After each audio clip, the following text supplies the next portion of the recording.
Okay, I guess we can get started. So I'll make a quick introduction. It is a great pleasure to have Professor Vicky Nguyen from Johns Hopkins University today. Oh, hopefully I said your last name Oh, that's great. at a decent level. I apologize if I butchered it. Professor Oh, Nguyen. shoot. Oh, whoops. Keep on going. I just realized that I opened the wrong presentation. Okay. Yeah, in the meantime, I'll continue with the introduction. Yes, please. Okay. So she got her BS degree from MIT in 1998 and then went on to get her MS and PhD degrees from Stanford in mechanical engineering in 2004. Afterwards, she joined Sandia as a research scientist and then came straight after that to Johns Hopkins University. She's currently a professor there, and she's the Marlene U. Zimmerman faculty scholar in mechanical engineering. She also has very diverse research interests spanning biomaterials and in general materials science. So she has also joint appointments with Department of Materials Science and also ophthalmology. She has many awards, most notably, of course, the 2008 Presidential Early Career Early Career Award in Science and Engineering, the PCASE Award given to top scientists and engineers in the US. She was a recipient of the National Science Foundation Career Award in 2013, Eshelby Mechanics Award for Young Faculty in the same year, and also the CNM this year Early Career Award from ASME Materials Division as well. And in 2015, she got the Tom Hughes Young Investigator Award, which is also a very distinguishing award given from the Applied Mechanics Division in ASME. And she currently serves as an associate editor for the Journal of Biomechanical Engineering. And I'd like to add that she is the president of the Society of Engineering Science, which is a very interdisciplinary, highly regarded community in the field of mechanics and other areas. So she's definitely one of the leaders in the field of soft materials and mechanics, and it's a real great pleasure to have her as our speaker today in this pre-seminar series. So thank you, Vicky, and it's all yours. Thank you, Shannon. That's a very nice. Thank you. That's a lovely introduction, and thank you so much for inviting me to give this talk.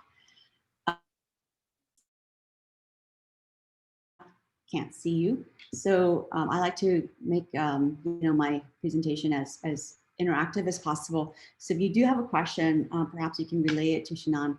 And Shannon, don't worry about interrupting me. Feel free to do so. Okay, and also don't feel bad about cutting me off if I go too long. Please give me a 5-minute advance warning. All right, so I want to start by giving you a brief overview of what I do in my lab. As Shannon said, I have a pretty wide set of interests, all in soft materials. So that's kind of where I identify my core strength. My training was in computational mechanics, but once I started at Sandia and mostly here at Johns Hopkins, I built an experimental expertise. And so our goal is to develop experiments and modeling methods to investigate the mechanisms and mechanical behavior of both soft active materials and biomechanics. So I'm not going to talk about the biomechanics part today, although that is a huge part of my lab, actually.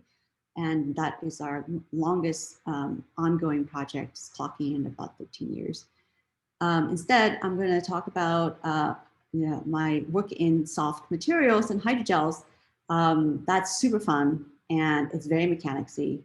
And I hopefully you find it relevant to your research too.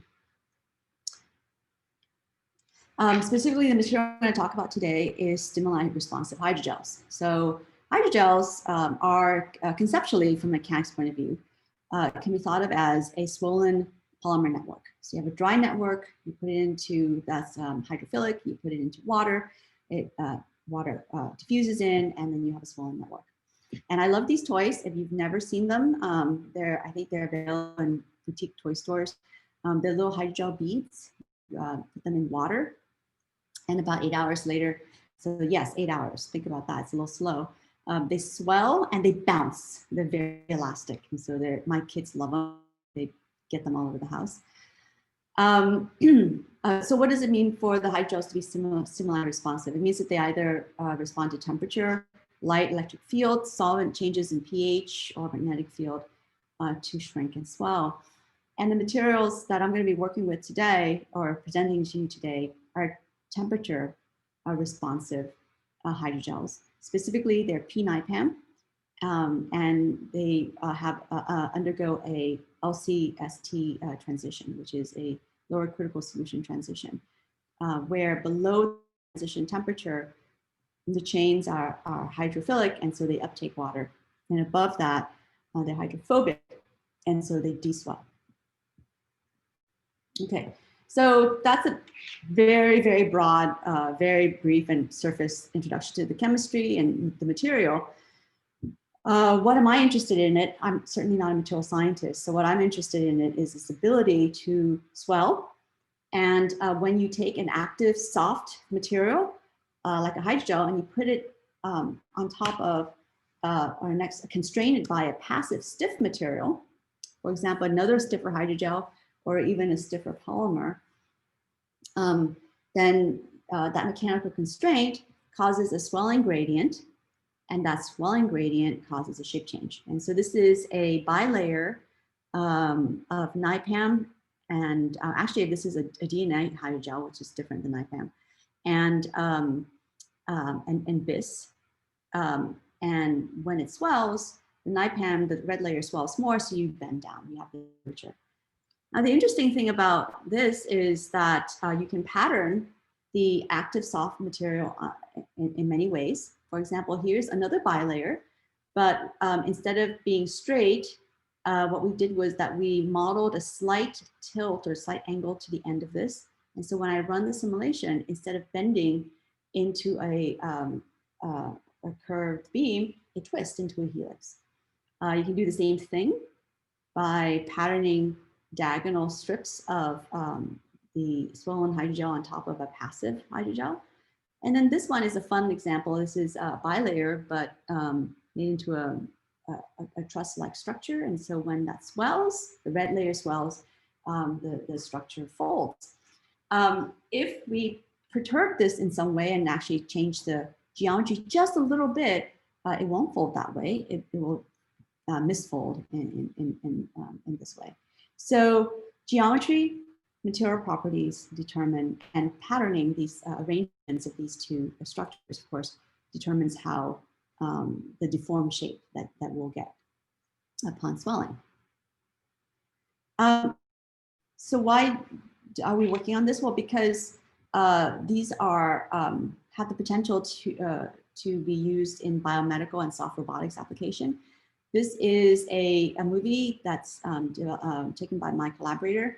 What here is you're seeing a hydrogel gripper. And so this is essentially the same bilayer, but into a star gripper. And it's being steered, it's loaded with magnetic particles, and it's being steered towards a cluster of cell. And upon a temperature decrease, it will fold and grab onto the clump of cell. And so now if you move the magnetic, you move the magnet away, it will actually tear away that cell. So this is being investigated as a mini biopsy for non-invasive biopsy. And here's another example of a 3D printed hydrogel structure that we made that can swell, fold over a structure, grip it, and then be lifted up so it's actually doing work.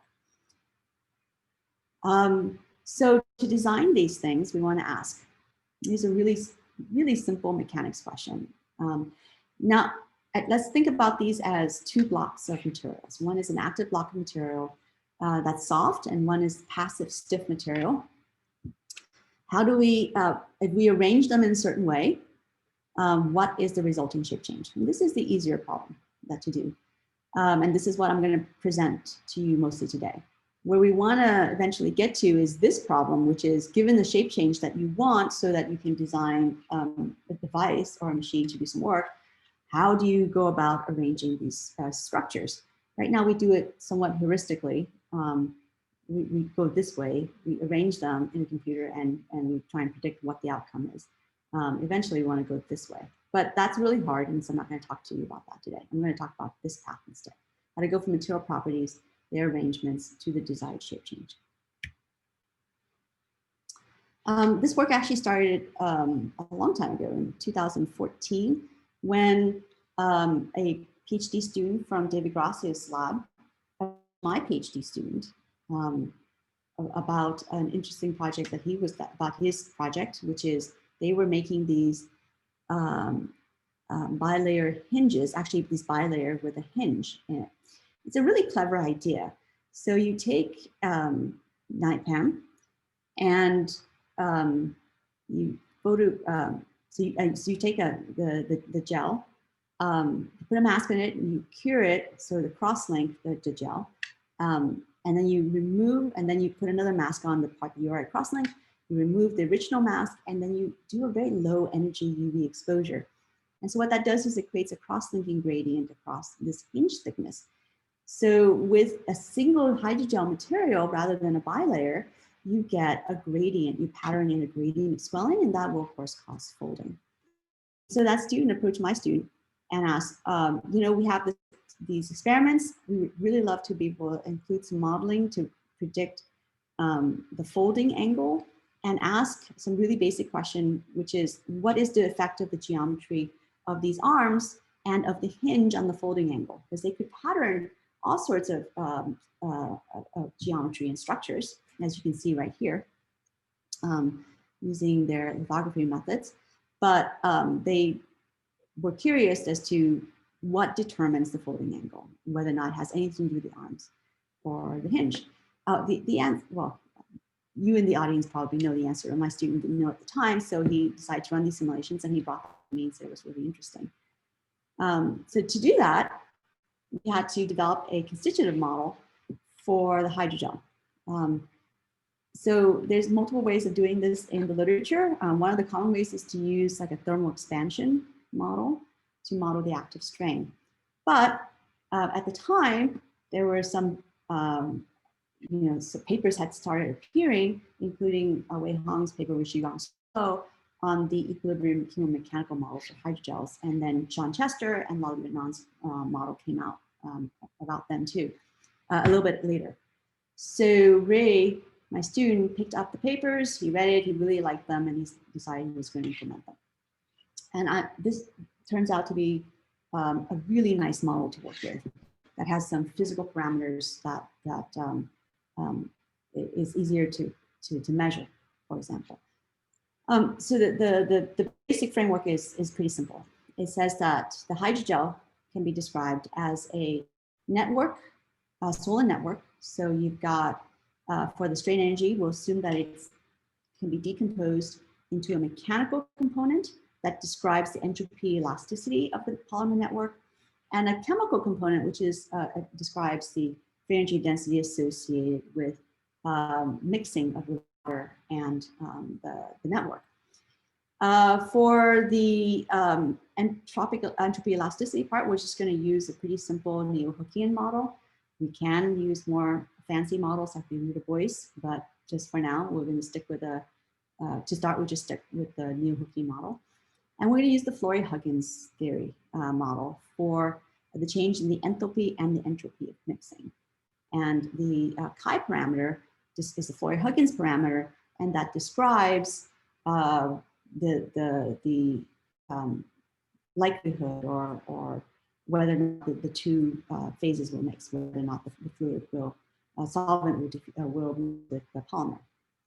Okay, to model the temperature dependence of that, we used a sigmoidal function for the Flory-Huggins parameter. It has a high value, which is a value at high temperature, and a low value, a value at low temperature. So at high temperature, you're penalizing that mixing, and so you would deswell. At low temperature, you're promoting that mixing, so it would swell. So once you have the strain energy density, equilibrium stress response can be derived from following thermodynamics. And out comes these equations for the stress response. It's pretty similar to, is basically the hyperelasticity theory, and for the chemical potential. And so at equilibrium, the chemical potential is 0. And solving that will give you this internal or state variable phi, which is the polymer volume fraction. And if you know the polymer volume fraction, then you know the swelling, because the swelling is just 1 over the polymer volume fraction. Okay, so that's the internal variable. Now, I mean the state variable that's solved here. And once we have that, we can solve the stresses to the boundary value problem. So we implement this in FEA. And let me tell you why I like this model a lot. It's only got a few parameters. It has shear modulus of the dry polymer. It has the chi parameters, the high and the low, and this transition temperature. So this guy we can measure using standard DMA techniques. Here is a gel that we're compressing in our DMA. The reason being is it's a pretty soft material, and our DMA has the right load cell. And these parameters have directly to do with swelling. So you can measure swelling, equilibrium swelling. It takes a long time, day, but you can do it. And you can measure the swelling ratio either by measuring the dimensions of the specimen or by weight. And we did this for NIPAM cross-linked at 2 different UV intensity. The lower one will give you a lower cross-link, so it should swell more. And the high one gives you a higher cross-link density, so it should swell less. So from this, you can fit all 3 parameters of chi by solving the free swelling problem with those equations that I gave before for the constitutive model. And then once you have these parameters for the gel, you should be able to go to town, design whatever you want.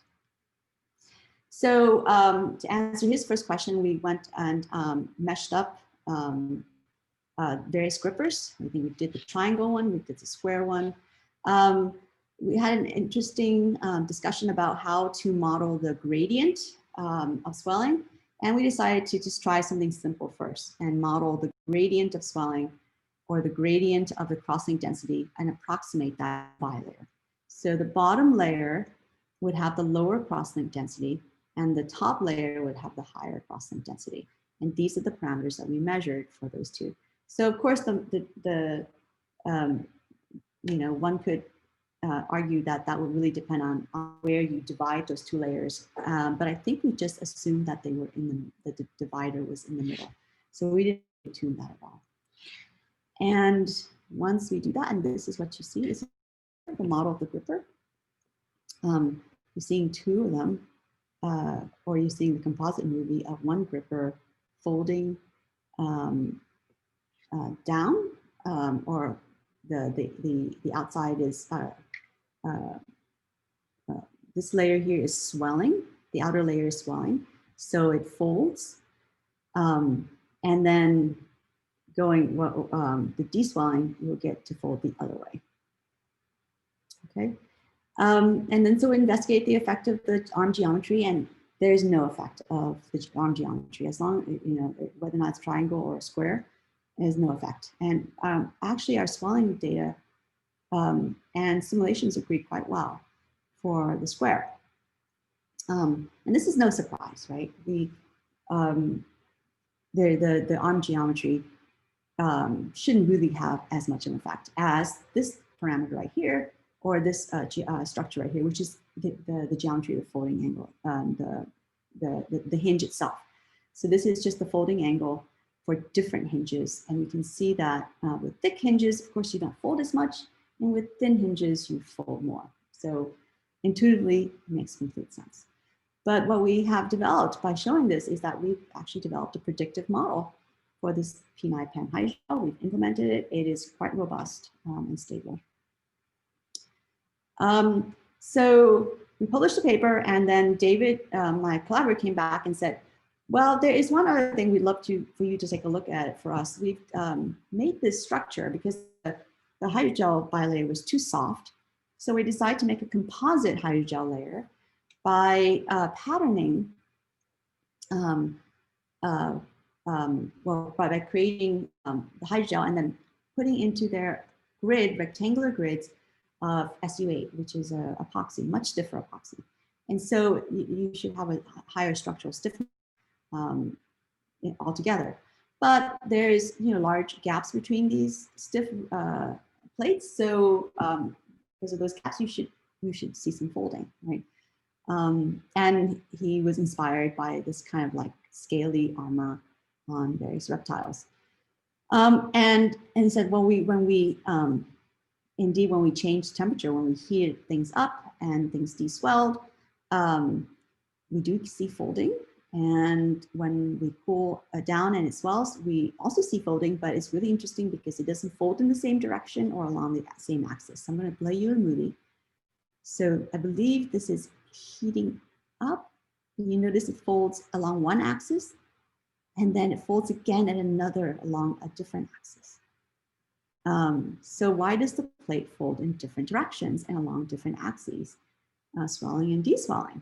And this was a perfect application for our model because we can use it to try and explain first the mechanism and the factors that would cause it, the geometrical and material factors that may cause it to swell and fold along one axis versus another. This is an isotropic material, right? It shouldn't be biasing one way or the other. So the only effect is really the geometry. So my student, using the same model and using the same parameters that we had measured, created a FEA model of this composite plate. It has, the blue is the stiff non-swelling grids and the red is the soft thermoresponsive hydrogel.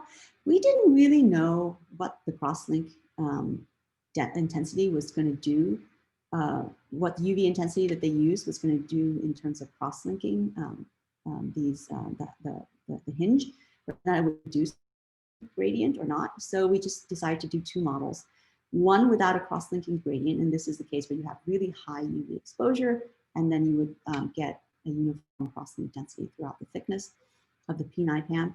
And the second one is the case where we assume that it's a lower cross-link density, so you would have a gradient of cross-linking across the thickness of the pNIPAM. So the SU8, let me clarify, is not just sitting on top of the pNIPAM, it's actually embedded inside the pNIPAM. So really our model has a couple of blocks and the SU8 lies within those blocks. Okay, so we modeled the geometry as what they had in experiments.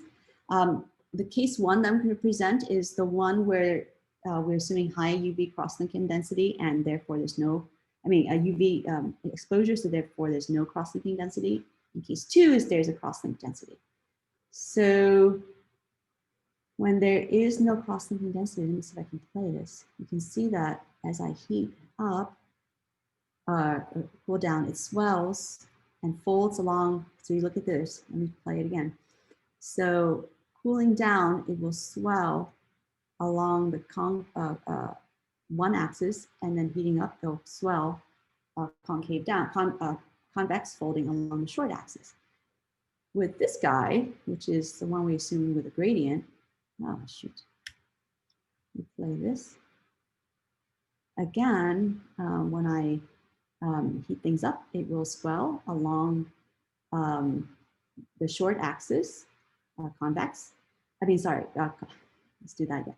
So it will swell, when I cool things down, it will swell and convex folding. And then heating it back up, it will be concave folding along the long axis. So in both cases, you do get folding along different axes, depending if you heat or cool, okay? In one case, it folds concave, and the other first, in the other case, it folds convex first when you cool. So why? Well, the reason why something would fold up versus fold down is because of the swelling gradient. So what we need to do is we need to evaluate the swelling gradient for the material. So what I'm for the structure. So what I'm plotting here is the average swelling ratio at different depths. So my student just took these different depths and just averaged phi, and then 1 over phi is the swelling ratio for these depths. Now he didn't do a volume average. So in this top depth, you don't see the effect of the SU8 plate, which does not swell. So as a result, we see that the average swelling ratio is the same in the pNIPAM across thickness, which means at the top here where you have the SU8 that doesn't swell, this will swell less. So when you decrease temperature, the plate will fold, will swell more on the bottom, so therefore it will fold up, concave up. Whereas the one with the cross-linking gradient in the pNIPAM itself, we have a swelling gradient such that the bottom layer swells some more.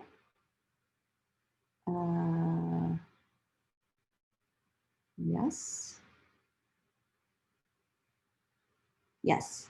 And the top layer swells less. So, okay, so this is the swollen and deswollen state. Okay, so this is the swelling. So the bottom will swell more. Oh, it will swell less. I'm sorry. It has a higher cross-linking gradient. So the bottom will swell less and the top will swell more. And it swells more enough that it overcomes the effect of this stiff SU8 plate. So it will fold down. So folding in the opposite direction as this case. Okay. Why does it fall on one axis or the other?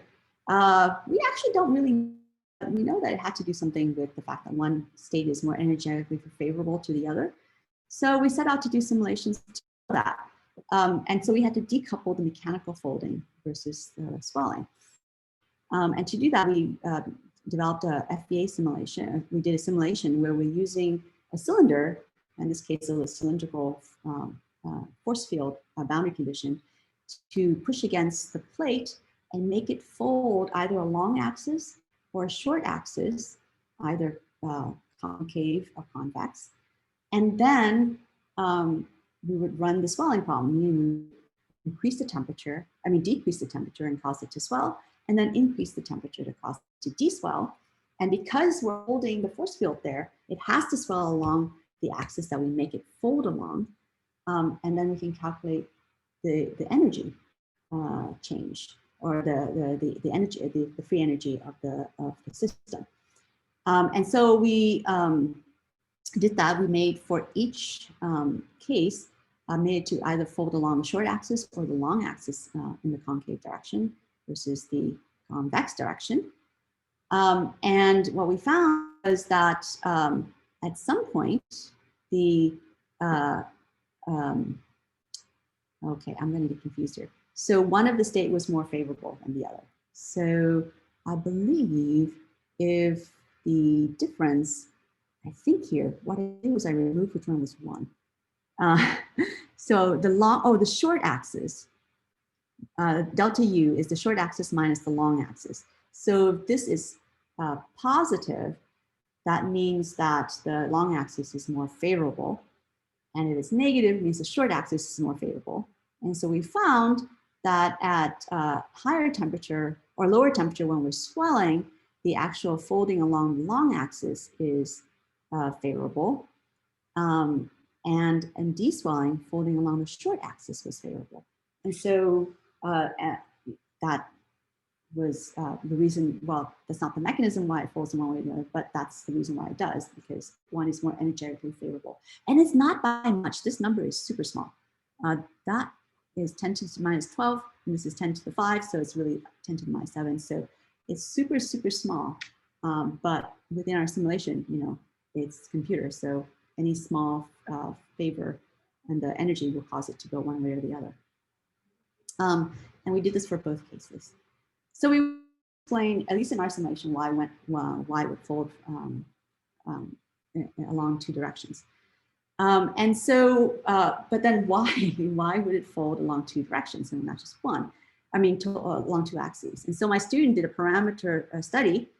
The answer is always a parameter study, right? If you want to figure out why geometry makes a difference.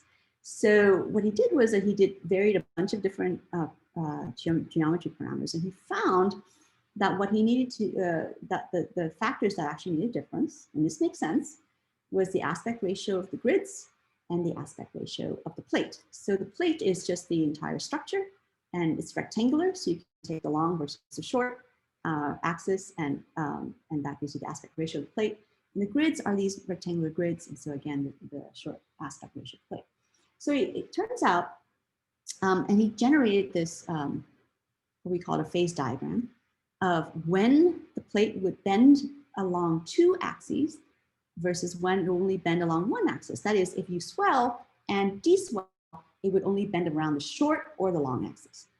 Okay, and what we found was this really nice pattern that says if you were to take the plate right here and stack it such that, arrange it such that the long axis is along the long side of the plate, then you would only get uniaxial folding.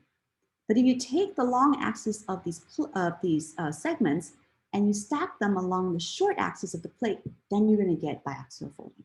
So that's the controlling parameter right there. How much time do I have left, Shannon? Well, you're about 30 minutes in. Okay. So you still have, 10, 15 minutes at least. Okay, great. All right, so we started also working with another chemical and biological and engineering faculty member here at Johns Hopkins. Her name is Rebecca Schumann. And she had developed these really interesting hydrogels. These are not PAM, they were actually DNA hydrogels. So they're hydrogels, I believe they're polyacrylamide, yes. And she had designed these DNA crosslinks. They're really hairpins with these little end dangly ends here, right?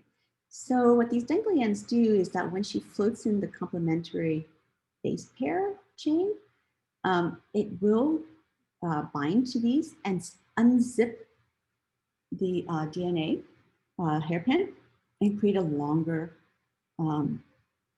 crosslink. And by controlling the chemistry of the DNA hairpins that she's diffusing in, she can either terminate that reaction to set the size of the crosslink or just let it go forever. But what that does is that increases, we think, we don't know quite what all the mechanisms are, but at the very least, it increases the network size, the mesh size of the gel and allows more water to diffuse in. And so with more of these higher concentration of these crosslinks coming in, you get more and more swelling. And in fact, they swell like crazy. They swell a whole lot. And what is really nice about this system is now you have a hydrogel that is active, meaning it can swell, respond to your traditional heat, light, or whatever, but it responds to a molecularly specific signature.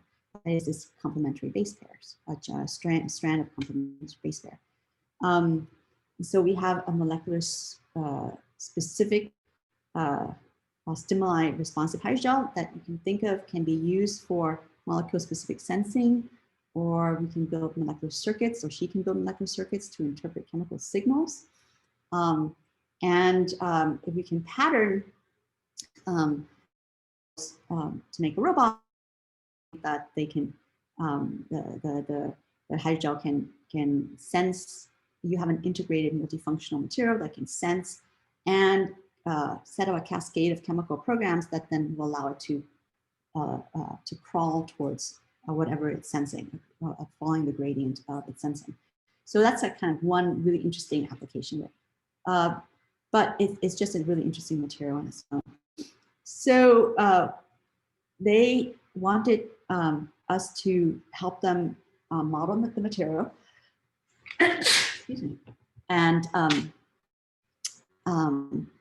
one of the questions that they had was, we want to know what because this thing swelled so much, what was the ability, how much can would we make it into a bilayer, like for example, this gripper, how much can it fold the gripper? The problem here is that it's a soft hydrogel, and when it swells, it becomes even softer. And that's one problem. The second problem is that they don't know how much softer it gets, how much more compliant it gets, because it's really difficult to measure when it becomes that compliant. So they wanted us to help them with that.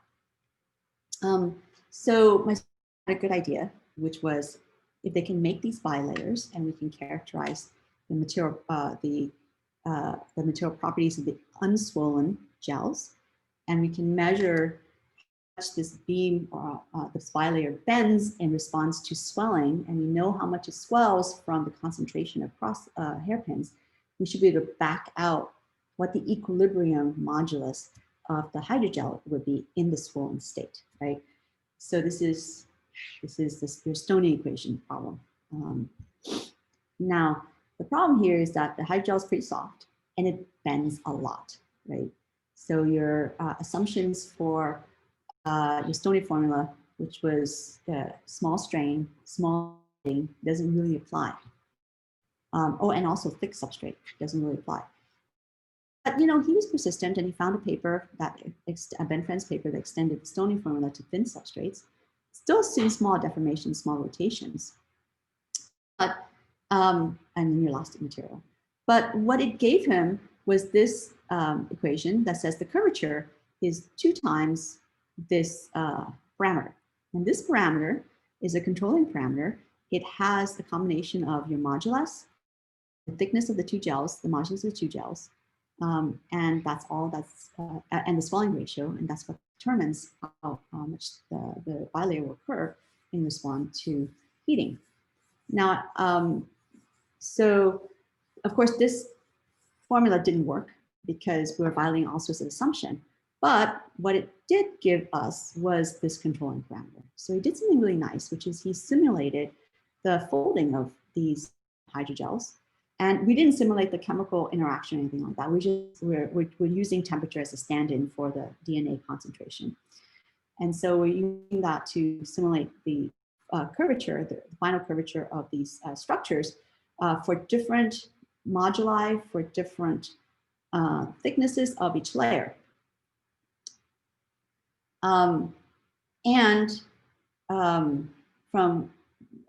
first of all, by doing that, by doing the simulation, and we can fit to, we can do the simulation, and we can actually fit the simulation, the predicted swollen curvature to the experimental data measurements for the swollen curvature to back out a modulus. So we did that. That's not really the interesting thing though. The interesting thing though is when he ran the parameter study and he plotted the curvature as a function of that bilayer ratio, he found that all the curves do indeed collapse onto a line. Now, the slope of that line was not 2, as theory predicted. It was something smaller. And when he allowed the intercept, when he also fit the intercept, he got that intercept here, which was the initial curvature of the bilayer. Now, the bilayer was not straight to begin with before we produced swelling.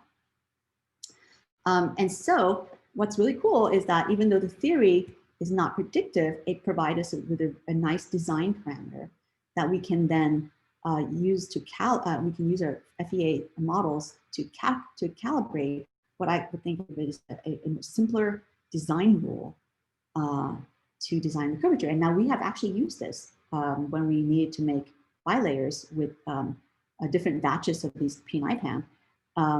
And so my collaborator has an Excel spreadsheet with this thing programmed in so that you can put in the thickness and we'll just assume the modulus change, or if it did, she puts in the modulus and she'll come up with a curvature for what her thing will bend as. So I thought that was really a nice application. Okay, finally, our latest application is we're moving away from 2D and now we're going 3D. In 3D using 3D printing of these active hydrogel structures. So Jiayu Liu is my student, co-advised with David Gracias, and he developed a process. Well, he first developed a 3D printing process and the 3D printing ink to print these pNIPAM. There was some preparation they need to do with the ink to make them shear thinning so he can extrude them. And then they had to be stiff enough so that you can cross-link them after he printed them. So there was, he spent about a year developing this so that he could actually do print 3D structures. And when he was able to print tubes that looked good, that was a good day, because then we can actually run some simulations and make some devices.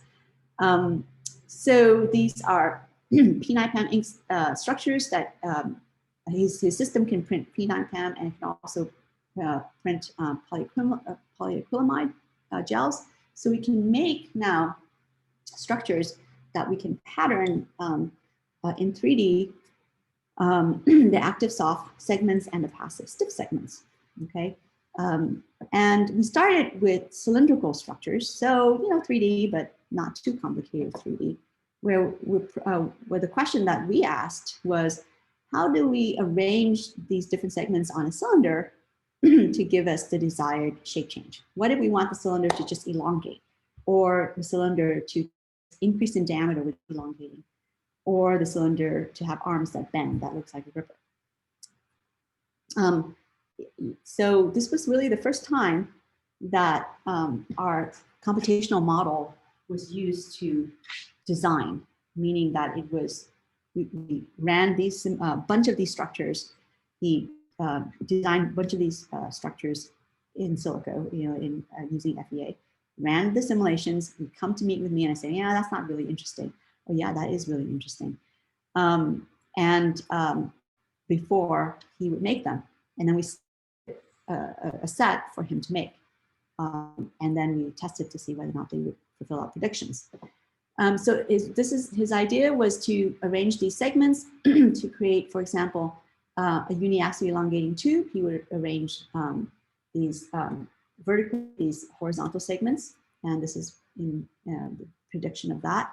Look like to make the tube bend, he would make these pattern right here. Grippers.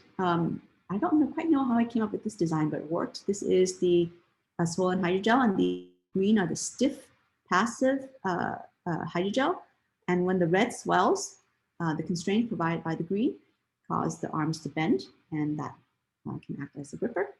And then this structure, which I'll talk a little bit more later about, is really interesting. When he did vertical stripes of these things, and when we lowered the temperature and the red segment swelled, we got this symmetric buckling structure, this folding that created a really nice wavy pattern here.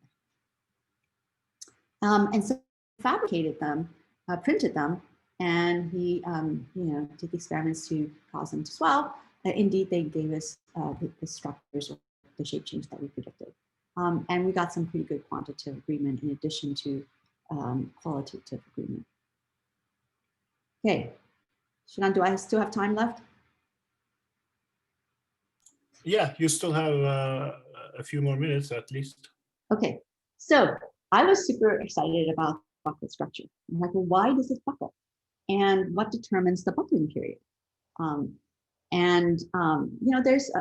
There's instances in nature where you would see these buckles, for example, and there's good reasons to have them. For example, when you buckle like this, swell and cause this to buckle, you're going to increase the surface area quite a bit. And so your gut structure has that. You have these folds that increase the surface area to increase the surface area for nutrient diffusion through the gut to the lining of the intestines to the blood vessels.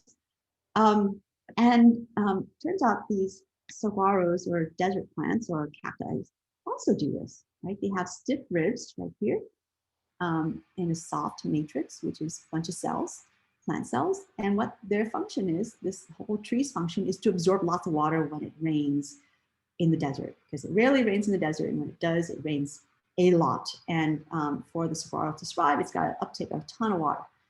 So it's uptaking a ton of water. It's got these stiffening ribs. And what does it do? In response, it buckles, kind of like what we have right here. So it was an interesting problem. And mechanically, I just want to know how can we determine the buckling period? How can we tune it? So the first thing that we did, or he did, was, of course, to do a parametric study where we worked out that there should be certain parameters, geometric parameters, that we should vary using dimensional analysis. And he would run the simulations to see whether or not they would affect the number of buckling period. These include the thickness, the radii, radius, the height of the tube, of course, the modulus of the two segments and their size. And what he found was that the parameters that affected the buckling period is the slenderness, we call this the slenderness ratio, is the ratio of the radius, the outer radius to the height of this tube, the modulus ratio, and also the diameter ratio, which gives you a sense of, which is a thickness, which combines the effects of thickness and diameter. Okay, so we thought to develop a simple, we want, you know, the simulations are great, but they do take a long time to do. So can we think about what is a simple mechanics model that can predict the buckling of these things?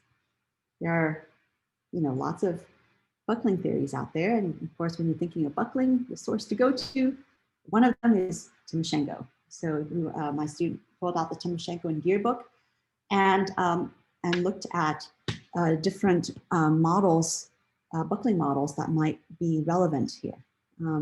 And we identified a couple. They all involved a buckling of a bar on an elastic foundation. We tried doing exactly this problem, which is folding of a cylinder, symmetric buckling of a cylinder, but it was pretty complicated. And so we wanted to try something simpler first.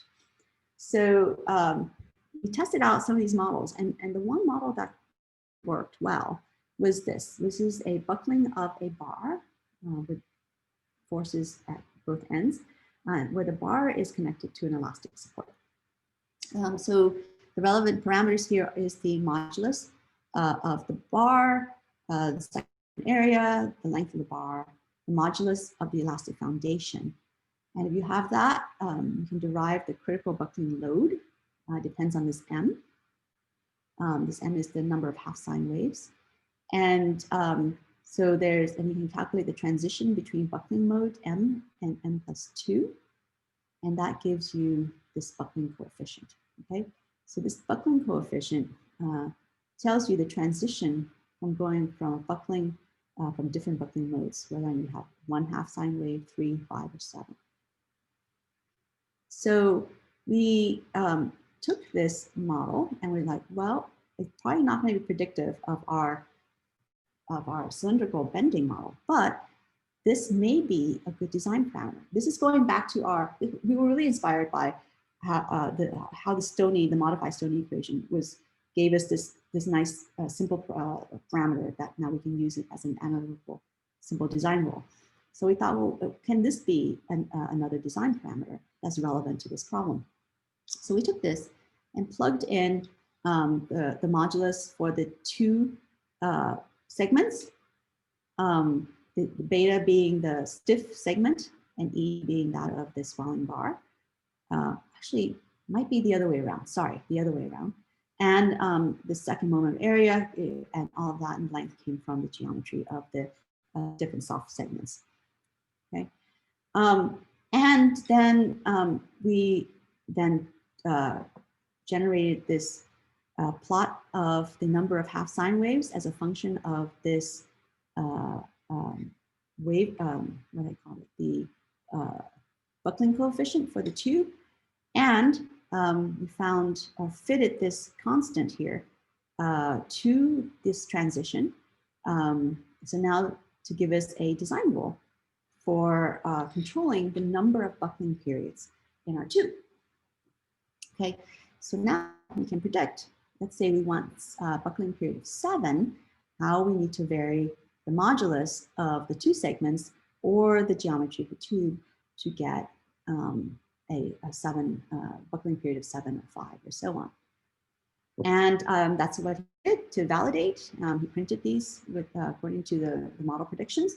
We also ran the FAA predictions models, and we got really great agreement between the two. So what have we done? Well, we've developed a really nice predictive computational model to design.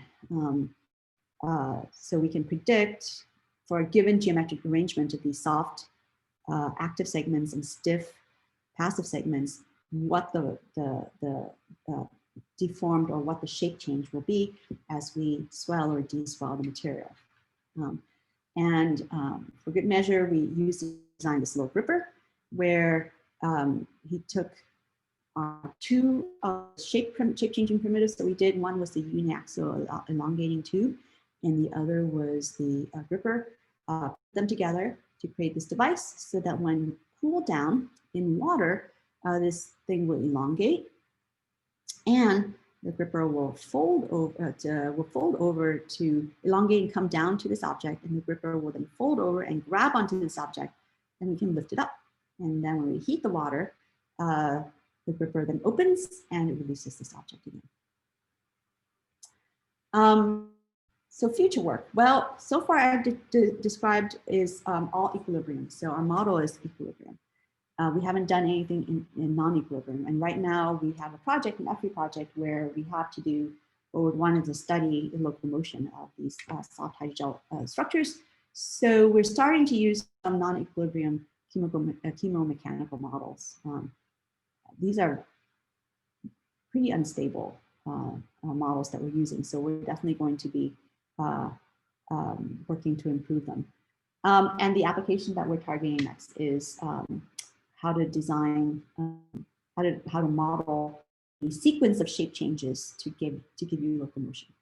And we're part of a larger team. I'm part of a larger team to do this, where I'm pretty excited to work with a roboticist who I can give our models to, our detailed models to, that he can then develop reduced order models to design the locomotion, to design the pattern, a sequence of shape change for locomotion. So hopefully you see that coming out of my lab in the next year or so. I'd like to acknowledge all the people who have worked on this project. These are the three, and actually Zheyan Wang is now starting to work on the hydrogel materials too. But Ray initially started this project because he was curious and was talking with another grad student about his problem and thought it was interesting and thought that he could contribute to it. And he came to me to say, I'd really like to work on this. Would you, do you think this is interesting? I'm like, yeah, sure, why not? And then Jin K, and then last Jiali Lu. So with that, I'd like to also acknowledge our funding and open for questions. Thank you very much, Vicky, for a wonderful presentation. We have time for some questions. If you'd like to ask a question, you can just simply speak up. I see Zdenek's hand. You're muted, Zdenek. Okay. Okay, yeah. Vicky, that was very, very nice, very interesting. Thank you. I worked on a completely different kind of gel, and I wonder if there is any connections that one can learn from each other. You know, cement paste has been regarded as a gel for 100 years. Okay. There's lots of thermodynamics. There are some significant differences. It's quite rigid. Yeah. Usually more complicated because it can deform enormously. Cement, in that case, with cracks. Mm-hmm. But the other difference is typically you have, well, these are largely nanopores, but also capillary pores within the gel. And typically they are not fully saturated.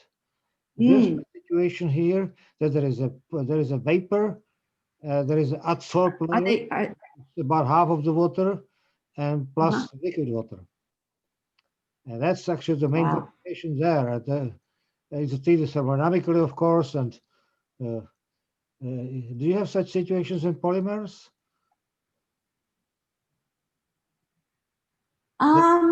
Several phases of the water.